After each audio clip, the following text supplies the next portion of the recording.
Welcome to Processing Purpose, a business and lifestyle podcast committed to having honest conversations about the stuff in our lives that is often suppressed, ignored, or overlooked. We are two brothers from very different backgrounds, but with one common goal. From entrepreneurship to relationships, from hobbies to house projects, nothing is off limits as we process becoming the best version of ourselves in business and life. Luke and Gavin back in action. We're back. It's been a hot minute. You guys wouldn't know that, but it's been a hot minute, and It's been 2 weeks for you. Yeah, it feels good to just be back and just talking about life and everything. Yeah, you were just on a little bit of a getaway, a little vacay. Yep, went down to a little surprise trip down to Austin, Texas with my bride, which was really cool because I got to try Central Texas barbecue, which, you know, I know there's a lot of arguments around it, but arguably the best barbecue in the States, at least. Of course, Kansas City and Carolinas and everybody else are going to argue that, but it was really good, really fun to go down there, and just a different vibe, you know, especially from where we live. We're in the Central Cascades and very green, and not to say it wasn't green down there, but just a bigger city, bigger vibes, bigger city. Some things I was really impressed with, other things I was not. Probably as with every city you go to. Yeah, for sure. But nevertheless, it was a fun 5 days with my bride and got to go explore a little bit and get some sunshine. It was really nice out down there. But yeah, it was great. How about you guys? You guys went down to Southern California a couple weeks ago. How was that? We did. Yeah, it was good. We took the kids down, a little surprise trip, did some Legoland, and met up with some friends. And we used to live down there. Right. For those of you that are tuning in, we Degree 33. Yeah, we lived down there for a little over a decade, and so we have lots of community down there. So we got to spend some time with friends. That would have been over Easter, even though I don't think you guys are listening to this till June. But so it was. But yeah, it was good, and the kids were thrilled, and yeah, because Van probably formed some friendships down there. Probably good to see some old friends that he hadn't seen for a while. Yes and no. You know, one of his best friends that he had formed down there, actually, their family has moved to all places to Israel.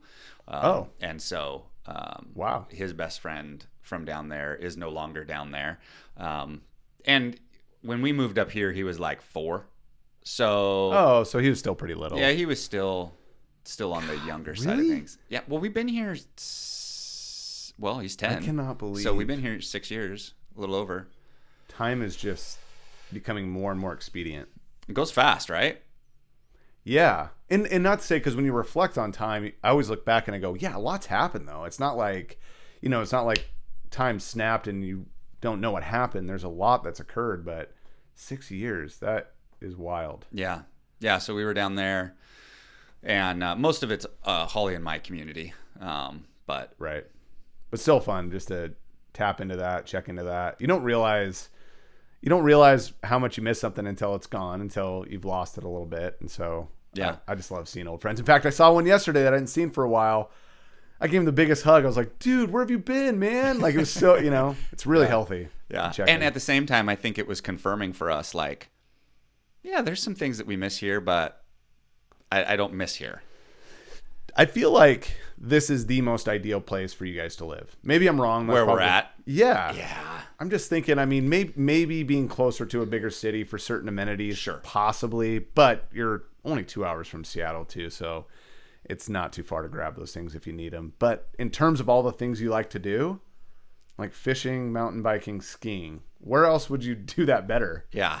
I mean, there's a few places, right? Yeah, okay. Maybe. But, yeah. I mean, and be in Washington State near family. Yeah, this is the spot, right? You know, because your other option's Texas, and you're probably not that interested. Oh, where my family is, yeah. I mean, Texas has a lot of upside. Yeah, it does. Don't get me wrong, but I wouldn't. Yeah, it's pretty special. Particularly want to. Pretty lucky to be here.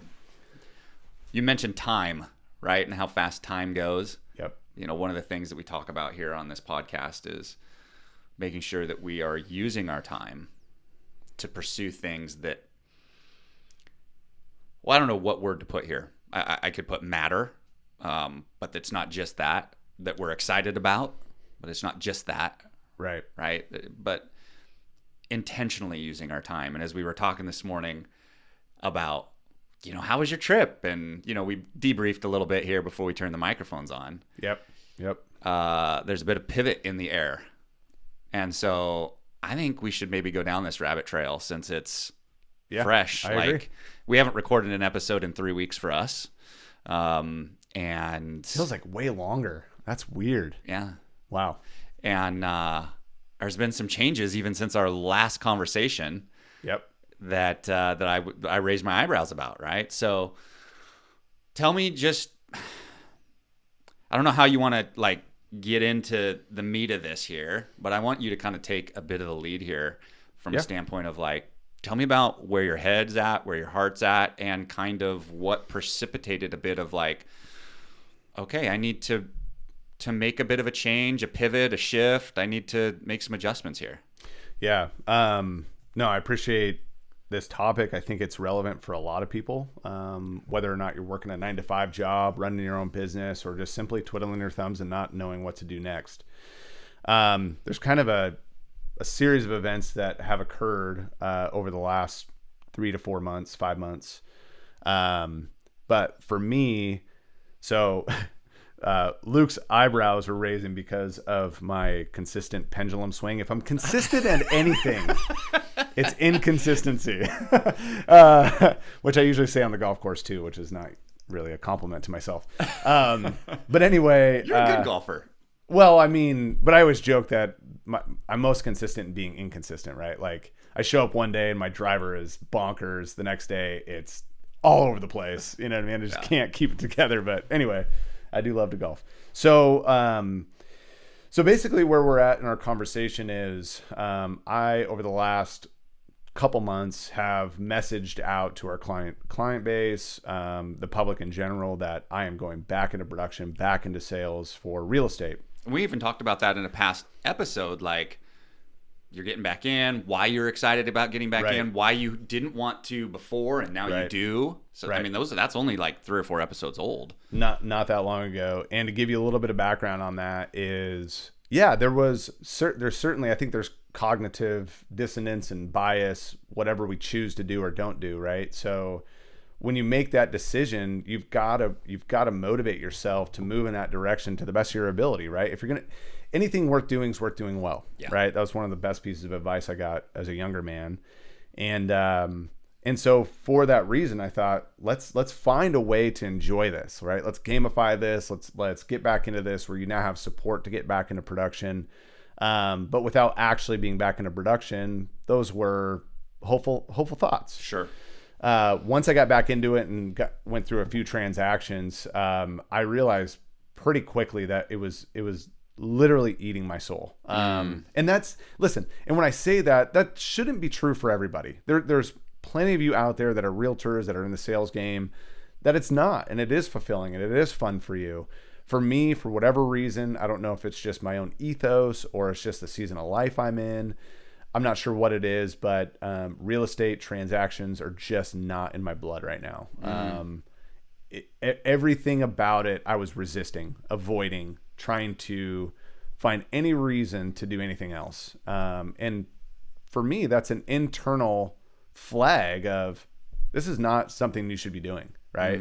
If you're going to be giving yourself to anything, you should be doing this well, right? And there's something to that. So I was checking in with that pretty regularly with production, getting back in. Okay, so let's pause there for a second because I want to go down that rabbit trail for just a second. You said it wasn't resonating with you internally, right? So there's a couple of questions here. One, what is that in practicality? What does that mean? Like, what does that feel like? What's that internal experience?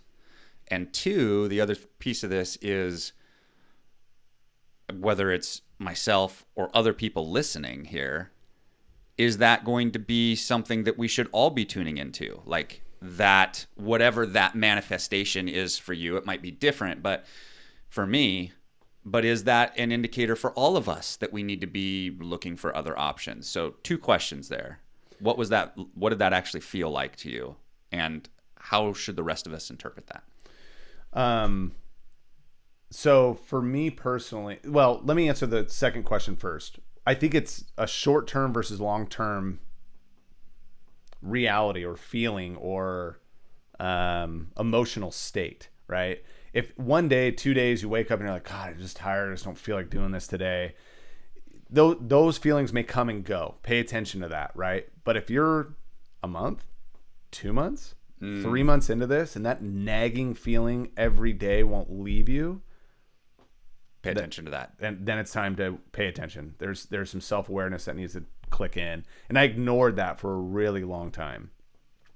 It's good. So part of my answer to the first question is going to be, I partially don't really know because I ignored it for so long. And I think it was probably way more obvious had I paid attention to it early on than it is now. Now it's such an underlying feeling of discomfort and dissatisfaction that I've just moved, almost like a conveyor, being on a conveyor belt, just moving through life, right? I've just kind of felt like I'm just standing on this thing, watching my life happen around me, not stepping off of it and taking a step that I'm ready to take, if that makes sense.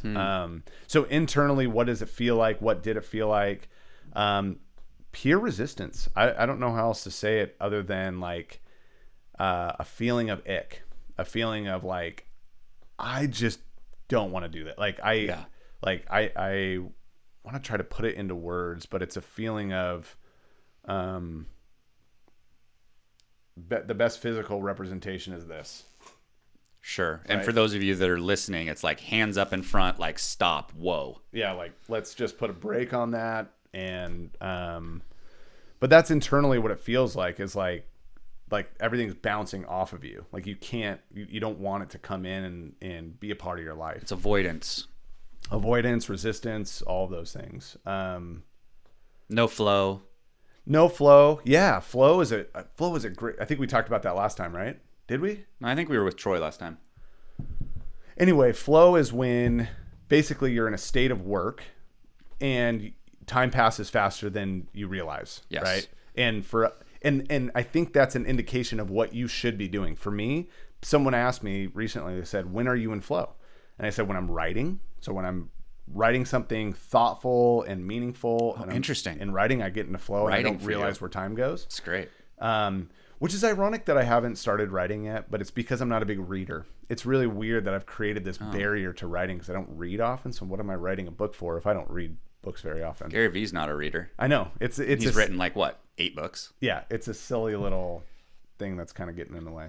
And then also cooking. You need to start writing. I know. I do. Okay. I do. And Cooking. And the crazy part about it with writing, because it's such a long effort, right? Like you write for months, maybe even a year, some people years to get their book out. And it makes me feel like, and just please speak truth into my life right Sure, now. yeah. But it makes me Let's feel go. like I'm not spending my time wisely. If there's not a result right there waiting for me, I have a harder time committing to an activity if I don't have immediate results. Do you know what you'd write about? Absolutely. Write about my story. There's no doubt about it. Okay. Well, then an easy way to go about this then, again, just from a let's zoom out standpoint and what's the benefit, why am I doing this? Don't think of it as writing a book.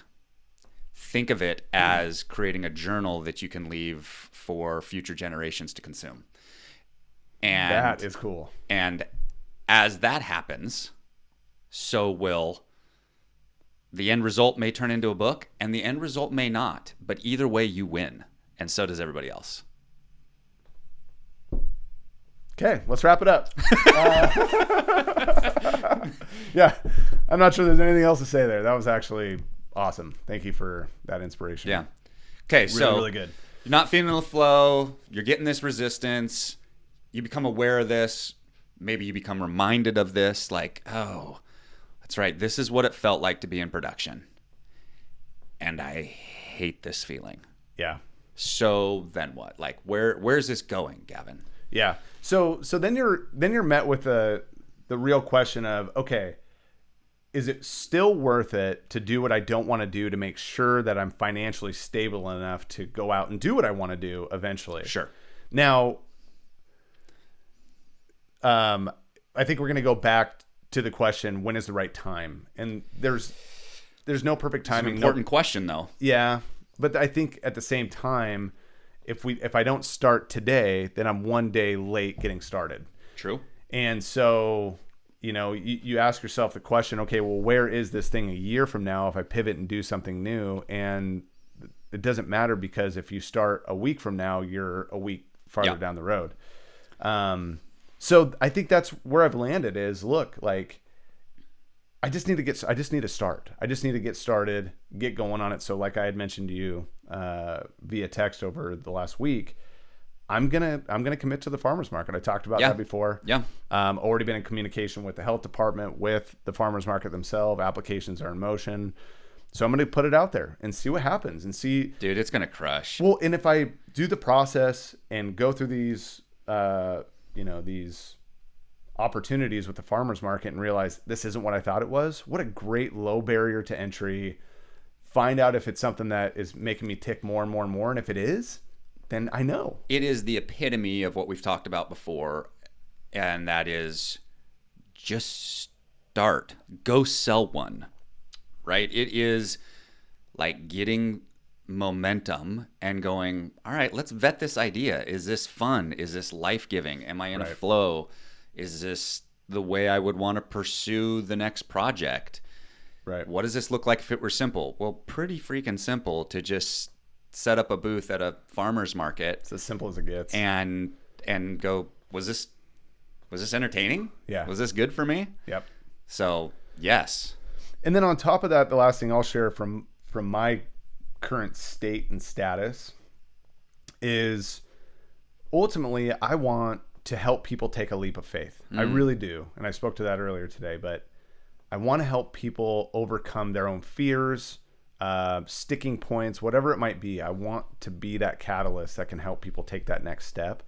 And so I've considered some coaching, potentially some life coaching, things like that, and doing other things that help promote that as well.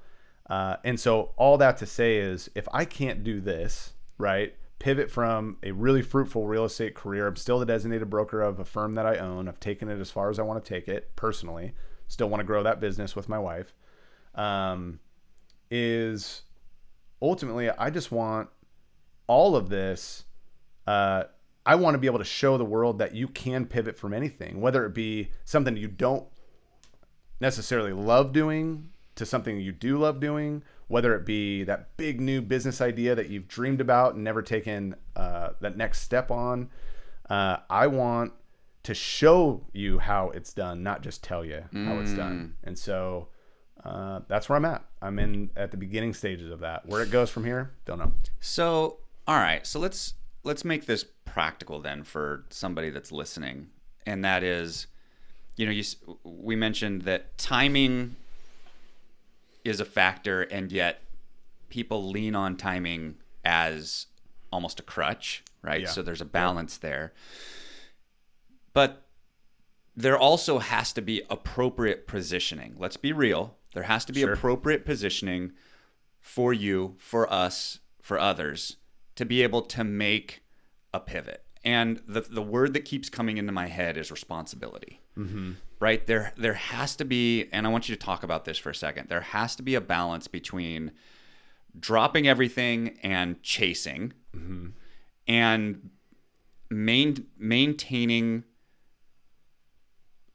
control. That's what I want to say. I don't know if that's the right word, but making sure that you pay attention to your responsibilities. Okay. Right, that could be your mortgage. That could be your family. That could be your kids' education, like whatever and let's just call it financial responsibilities right now.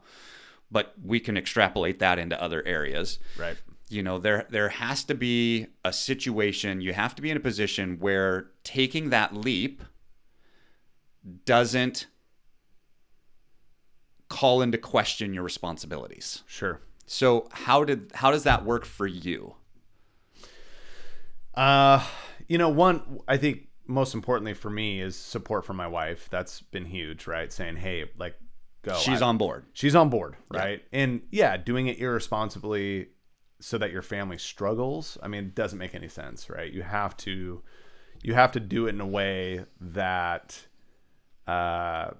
maybe a little uncomfortable, that's okay, but comfortable enough to where financially you're in a position to thrive, not just survive. I mean, as a family, that's your first priority, in my opinion, as parents. Um,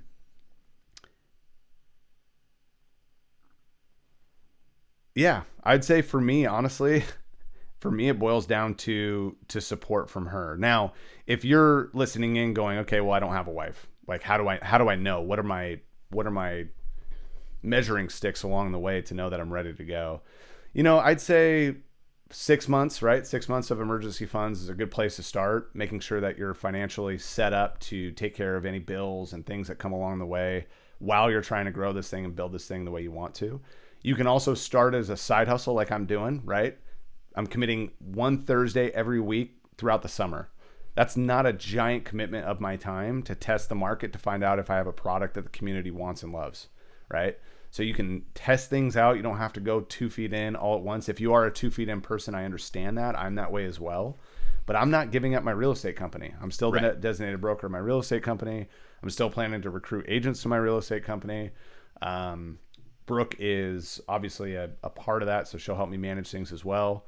I'm reminded by a mentor that said, look, your world expands when you think in terms of and, not or, right? So a lot of people want to go, well, I don't want to do this anymore. I just want to jump over here and do this. If it's causing misery, right, and pure unhappiness and nothing but stress in your life, then yeah, cut that thing off. But if you got to be honest with yourself, right? Yeah, real estate transactionally is something that I don't want to do anymore. Real estate as an industry, as a career, creating opportunities for others, commission. I mean, all of those factors are fruits of the industry that you can't ignore, and you can't just sit here and piss on it and say it's all bad. It's not, right? There are things that are still good about it that can feed my family, that can grow us in ways that other things can't. And so, yeah, I'd say if you're listening and going, when am I actually ready? If your emergency funds are there and you're financially capable of taking a leap of faith in the direction you want to go, then there's no more delaying. You're getting in the way of yourself at this point.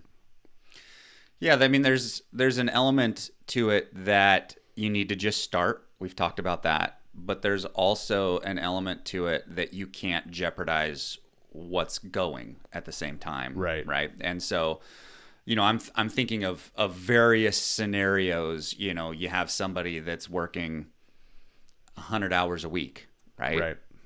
Or maybe more, right? And that's a lot, right? I mean, that's 12 to 14 hour days, right? For most people's working week. That's a lot of grind.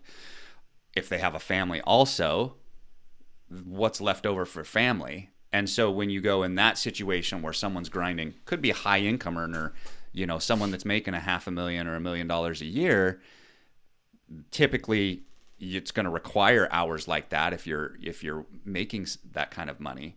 Like I can also see somebody going, I don't even know how, like where I would find the time and space and energy to pivot to something because I am consumed with my current job. And any extra hours that I do have, I feel obligated or I'm desiring to spend that with my family because that's all I have. Right. I have a thought here, but how would you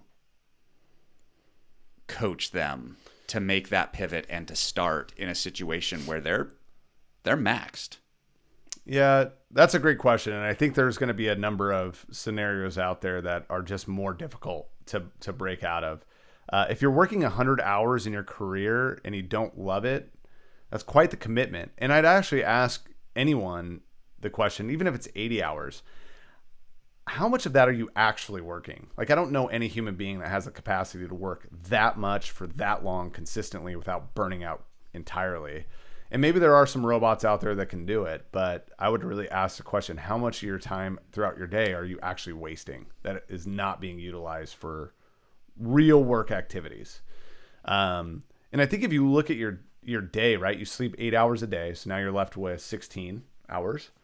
Let's say you work 10 hours. You're still left with 6 hours. Let's say you spend 2 of those hours with your kids and family. You still have 4 hours. Then what are you doing with that additional 4 hours? Are you watching TV? You reading? Right. You studying? You working on something else? So I think we actually have more time available to us, and I think we waste more time than we think and even pay attention to. Actually, one of my favorite postcards, it said, time, or what did it say? not time is valuable, but time is valuable, waste it wisely, something like that. Sure. Yeah. But anyway, to the point of, I think we do that a lot more than we think. And I think that we do that a lot, but there's also, there's an element of like, okay, so I have 4 hours left, but I've pumped the well dry. Like, do I even have the capacity to get up and add another project? Even if I'm using my time like you laid out there and I have 4 hours left, like, can I invest that well and feel good and have good energy and like do a good job? So there's a balance there. Where I was going to go with it, and this isn't going to be right for everybody, but I think that there's going to be situations where you have to take a step back. Sure. Now that could be. Oh, you mean an income or something like that? Yeah. Yes. There may be a situation where you have to step back. Now that may mean income, but that might mean also volunteer work stuff too that keeps you busy, right? That you value highly. And it's not that you're going to take a step back indefinitely. It's for a season. But that might mean volunteering at the school or volunteering at your church or volunteering, there's lots of areas that we give our energy to and good places to put energy. But there may be a season where you have to take a step back to make sure that you have the capacity to go a direction that you're feeling like to throw back to one of our other episodes, I'm being called in this way. I'm moving in this way. I feel like I'm being drawn in this way. You may have to step back. You may have to step down from a career. Sure. You may have to go, okay, I'm not going to make $500,000. I'm not going to make $250,000. I'm not going to make $100,000. I'm going to step back. I'm going to only make $80,000. And we're not going to be able to take the trips that we were going to take, but we're going to do it for a short window so that I have the time and the capacity to put into something that's going to give me more life.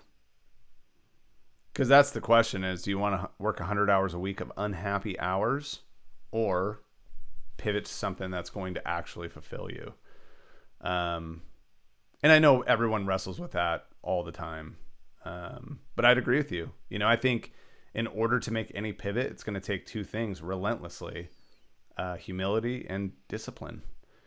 If you're going to do it effectively, you have to humble yourself and know that I'm not the man anymore, and I'm going to have to prove myself again and sell myself and sell my product or my service, whatever else. Starting over is humbling. It's a definite pride check. Mm-hmm. And it's not easy. No, it's really not. But if you do it right, so worth it. Yeah. I really believe that. So worth it. And I feel a real deep sense of responsibility to get disciplined with this. Not just, right, if I want to go out and do new things, like I don't have a sense of like free for all, right? Sure. I'm a free flow guy. You Yeah. know that about me. I have a sense of like, I need to get this order, like in order. I need to get everything. It's intentionality. Intentionality. Great. Yeah. Perfect word to use. Intentionality kicks in. And if you don't feel that, keep asking questions about, that new direction, new vision, new venture. Are you just moving away from something? Feel like maybe I'm just speaking for myself, but I know myself well enough to know that if I feel more disciplined about what I'm doing, it's more aligned with who I am and what I want to do in general. Yeah. You mentioned something there. Are you moving away from something? That could be the case for people. Yeah. Right? That in other words, I don't know what it is that I'm wanting to chase, but I know that I don't want to do that. Yeah. Right? And I'm moving away from that, whatever that is. Right. And I think that that's okay too. And you have to sometimes move away from something to then give energy to something that could draw you. Right. And that might not be the first thing that you try. Right. It might not be the second or the third, but you know that you don't want to do that. So you need to just start sampling, right? You need to just start, I'm going to do a little bit of this. I'm going to do a little bit of that. And then when it clicks, now you're moving towards something instead of away from something. Because if you're moving away, that will get the process started, but it's not where you want to pursue from. Right. Is that fair? Yeah, and I think just be very careful that as you're starting to explore, even if you move away from that thing, whatever it is, and you start to explore, that you just don't latch on to something because it seems like it's a good fit and it's better than that, so I'll try that. Just be very careful to tune in to what that new thing is that's going to get you excited every single day and drive you. If it gets you excited for 30 minutes, it's not it. If it gets you excited at like I told Luke, I don't know if I mentioned it on the show, but I walked out of my front door today and I looked over at my smoker and all I wanted to do was smoke meat. That's all I literally wanted to do today.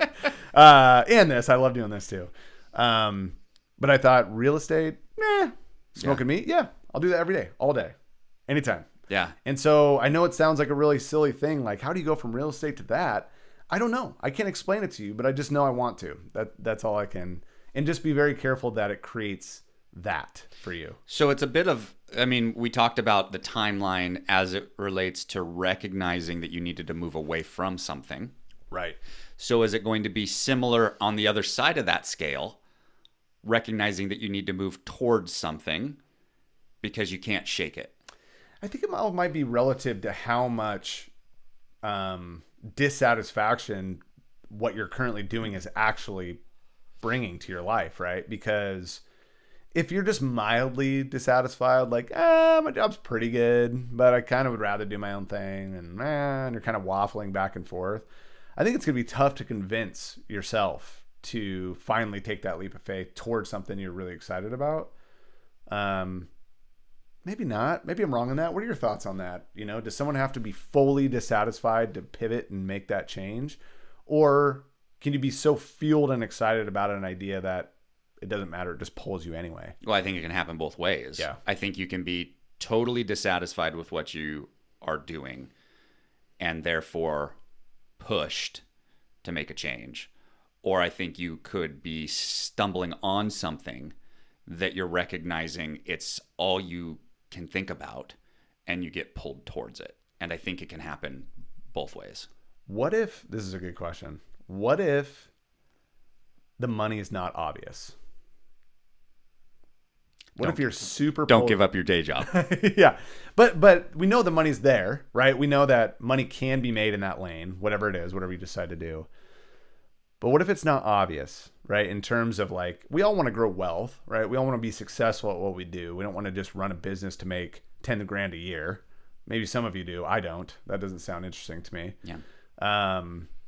But what do you do if it's not obvious? And you know that there's money there eventually. I'm going to find lanes to get there. Do you just move? Or do you take time and figure out where the money is and go that direction? I begin with the end in mind.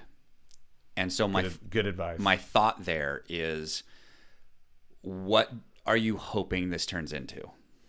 How is the business going to serve you 5 years from now, 10 years from now? If you're hoping that it turns into a lifestyle where you could shed real estate entirely, you could, in other words, shed your career entirely, then you better see the lane to get there. Sure. Now, good advice. Personal philosophy, right? Subject to change. Your mileage may vary. Okay. But asking me, I'm a little bit more on the, I want to have a path. I want to see, I don't have to have all the answers, but I got to be able to vaguely see the direction that this is going to go, and that the industry has the money in it, that my path has the money in it, that it can be achievable. Then I'll go. But you gotta make sure that you're clear about what you're trying to create. And this is a basic tenet too when I help people create business plans, which, I'm sure will be an episode that we do at some point too. Yeah. Is, the strategy of going from, all right, I've got some green lights. Now how do I take this to the next level?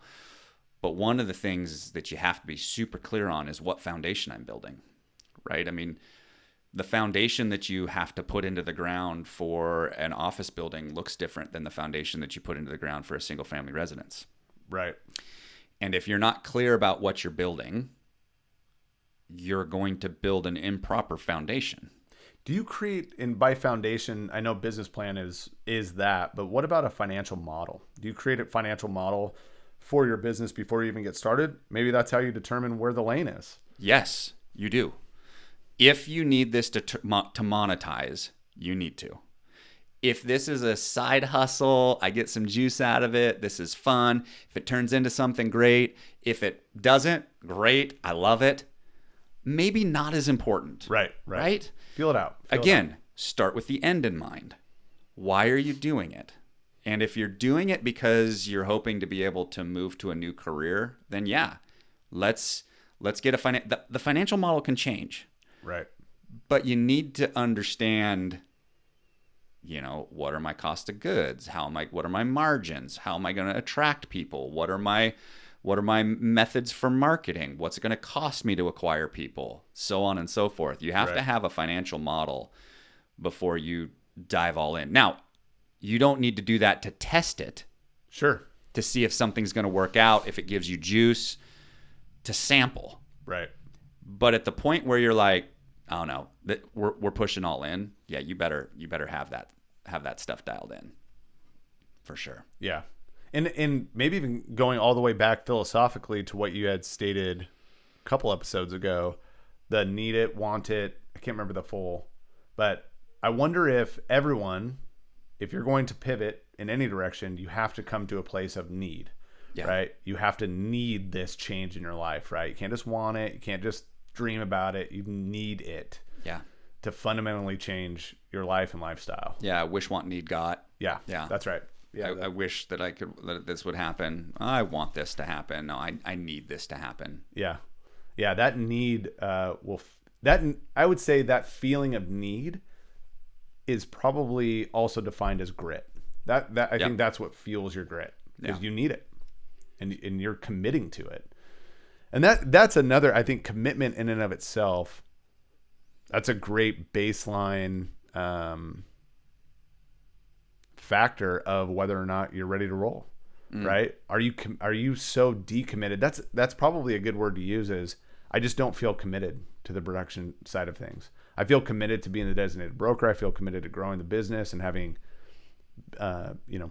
company conversations, but the day-to-day transactions, that's I need to train other people to do those things. Sure. And that's okay to realize that. It takes a few pendulum swings to figure that out, and I would say also too, take whatever lane you're in, unless it's causing absolute misery, take it as far as you possibly can, right? And that's what I've resolved is, look, I've taken this as far as I can. I've gone from being an independent real estate agent to owning a firm within 10 years as a career in real estate. I feel like I've accomplished a lot in that lane, and I don't know where to take it from here. Well, I can take it beyond here. I can scale it, grow it, and all that. But me personally, and where I'm at in my journey of life, it's got to be pulling you. I've hit a peak, I guess is the best way to say it. I've hit a peak in that career. Yeah. Okay, so you talked about how you're going to pivot and start sampling the barbecue side. How are you going to pivot and start sampling the coaching side? Great question. I don't know, because and it's okay if you don't know yet, but I wanted to toss that out there because all you've done to me for the last 6 months has pushed me towards coaching. Yeah, and thank you for even breaching the subject. I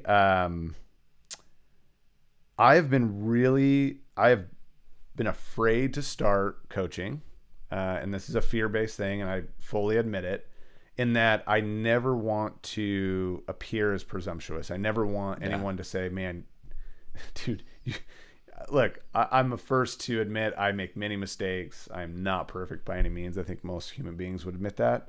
And I never would want it to come across that I've got it all figured out and I know what to do and you've got to listen to me to take the next step. And it's not true. But I got really excited recently. I shared with Luke that I really believe I can help in the life coaching lane, and most specifically to helping people take a leap of faith that they want to take in their lives.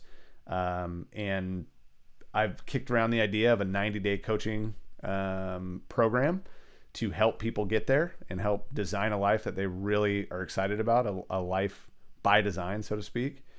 And so I don't know. I've thought about maybe just putting it out there into the social verse and see what happens and see if someone picks it up. Of course, you can't be a prophet in your own town, so there's always a little bit of a risk of doing that.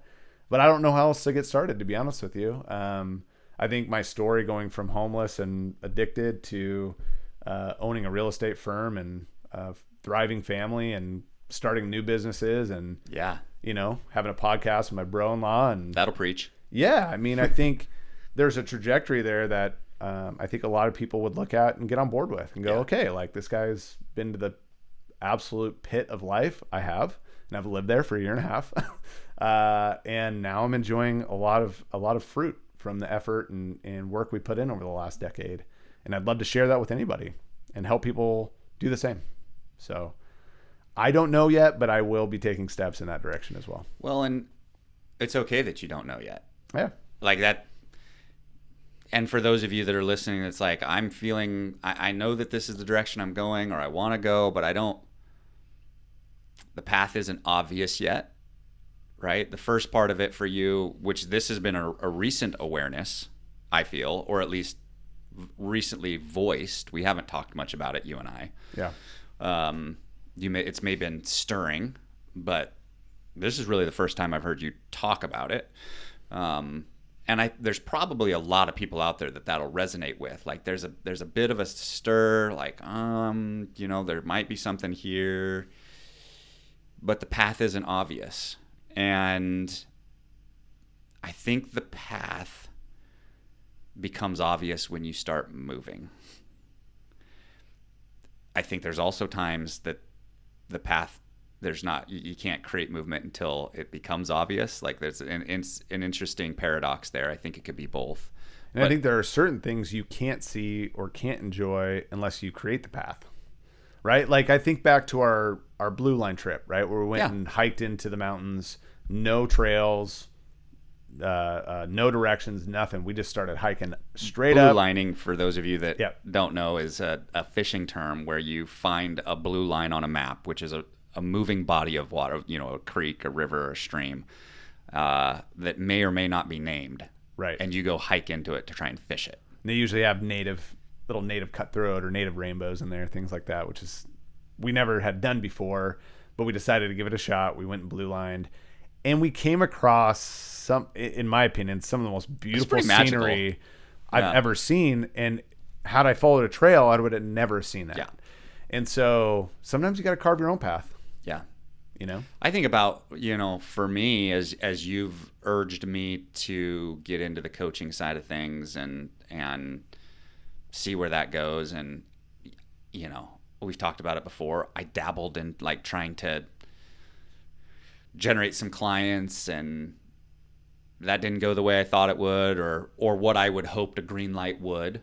Right. I've helped some friends, do a little bit of coaching discovery, but just very casually, nothing official, just like having, conversation and asking me questions, that type of thing. And, about 2 weeks ago, it became obvious of what a first step could look like for me. But it took me a long time. I don't even know how to put a timeline on it to realize what an obvious first step could be. Right. And that was reaching out to our agency's current clients and saying, hey, would you like some coaching? And how'd that go? It went well. Like I haven't started the actual coaching. My first actual coaching session is this week. But I have a handful of people. I think I have got 8 or 9 that reached back out. That's and were awesome. Like, yeah, let's talk. I'd like to talk about what that could look like. And do you think because you've proved yourself over the last couple of years with your business, it's helped? I think so. Maybe there's something to that with coaching, like earn the ask. 100% necessary, at least within. I don't think I could have sent that cold email to a bunch of people in the same industry, and it would have been received. Right. Like I think they'd have gone, well, whatever. But I have 2, 3, 5 years of experience of helping these from an agency level, helping these companies grow from a marketing perspective. So they've seen me do it from marketing. and I've built trust with them. So it was an obvious next step. Why I didn't see that as being an obvious next step of like, hey, why don't you ask the people that you're already working with? I couldn't tell you why. It was a blind spot. It was a blind spot.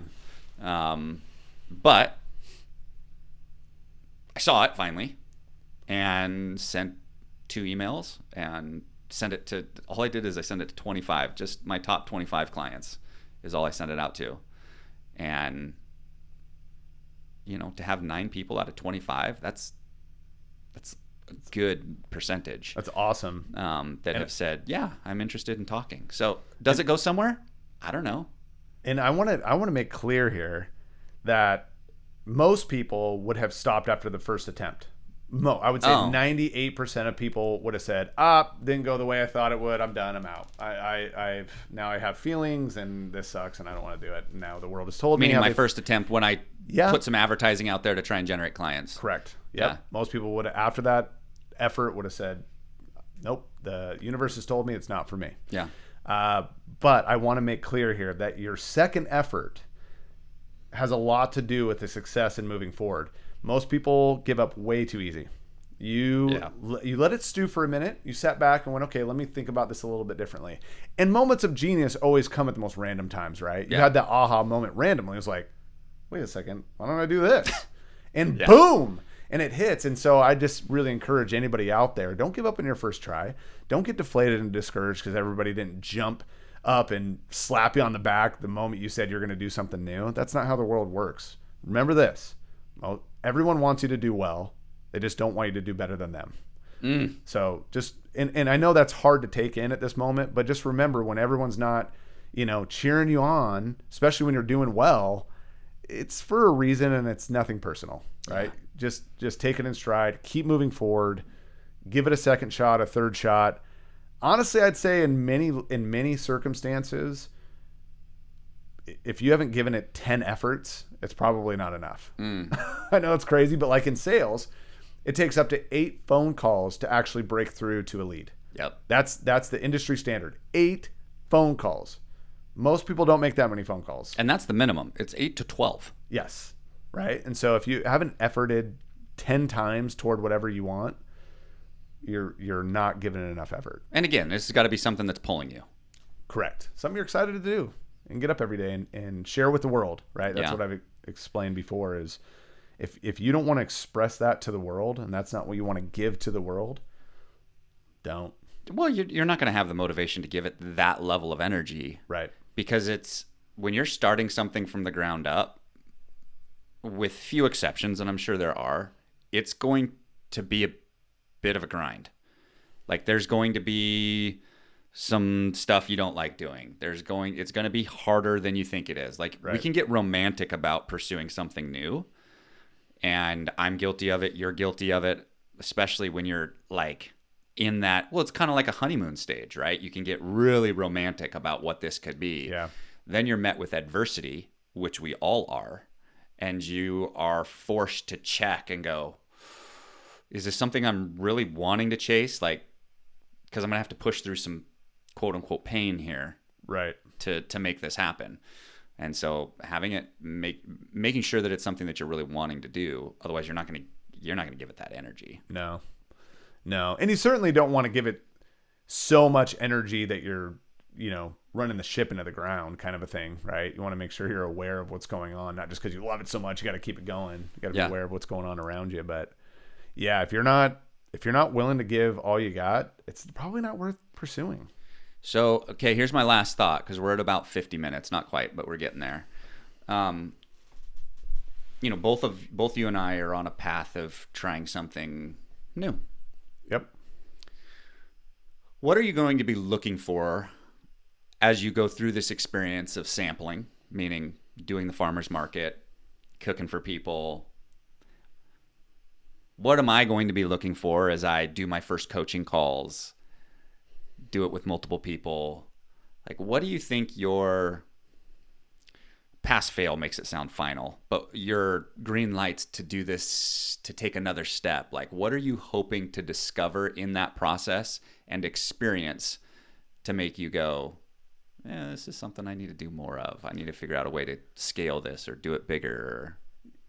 I have to build a financial model, and it has to make sense, right? I'm not going to pursue something that's not going to build financial independence and wealth. And it might not be as quickly as other lanes, but as long as that still financially makes sense, I'll continue on. But more importantly is, maybe it's ego driven, and I apologize if it is, but I just love the response I get from when I serve people good food. I just do. It fuels me. It fills me up. And to me, I know it seems like you need a deeper why than that, but I don't. The smile and look on people's faces and satisfaction they get after eating the food I make, that fills me to the top every single freaking time. I don't even want to eat. Like most people are like, you're going to eat? I'm like, no, I just want to sit around and watch people eat. That's all I want to do. And it's as simple as I just want to feed people. It's really not more complicated than that. I just love feeding people. But I think to cap it off, I'm really going to do my best. I'm not going to be perfect at it, but I'm going to do my best to pay attention to the 4 agreements. We talked about that before, that book, right? Be impeccable with your word. Don't take anything personal. Don't make any assumptions, and always do your best. And if I can master those 4 things as I move through this new season, I just really feel like good things are going to come from that. Yeah, I really do. So, and more importantly, I know that I most of the time do what I say I'm going to do. I know I change my mind here and there. But and I know that I'm going to give it my all. That's just how I operate. But the two in the middle, I think I need to pay attention to the most. Don't make assumptions. Don't take anything personal, especially as you're trying to build a new business. Those things can get in the way faster than anything else. So if I continue to work on mastering that as I grow into a new venture, I think good things are going to come from that. That's great. My last thoughts here too. I think for me, what I'm going to be looking for, because the financial model is built in for me, right? Because the coaching, they're only on my calendar because they're going to pay me, right? Okay, so the financial model's done. It'll be tweaked and it'll be improved, and how much energy am I giving, and all of that'll be a moving target. But from an initial standpoint, I think for me, it's when I hang up the phone, am I excited to pick it up again? I think that's going to be my pass fail. When I'm but it needs to be in alignment too with not assuming that is coming back to an agreement. Right. Assuming that I can't assume that that's coaching. It may just be that client. Sure. Okay. So there's going to be a balance there.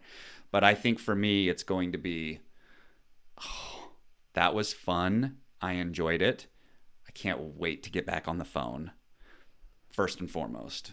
And then secondarily would be, do people want to eat what I'm serving? Right. Yeah. Secondarily for me is, God, and they got results. I couldn't wait to get back on the phone, and they couldn't wait to get back on the phone. Right.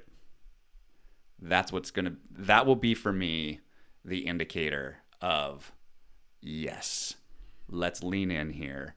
Let's scale this. Let's do more of this. Let's diversify. Whatever that is going to be. Right. That's going to be a really fun process of discovery for me, of going, yeah, this gives me juice. But again, remember, I'd say also tune in and know that there are going to be days peppered in there that you're like, what was that conversation? That dude was out to lunch, man. He was freaking on a weird emotional rant, you know? Yep. I don't even know what we talked about for that hour. There's going to be moments and days like that, but always. I'd say in general, if you're continually coming back to, I can't wait to talk to another client. Like, I just want to help the next person. That's going to be fun to realize for sure. Yeah. Yeah, I'm excited for you for that. So we'll see where it goes. The anatomy of a pivot. The anatomy of a pivot. It's in motion.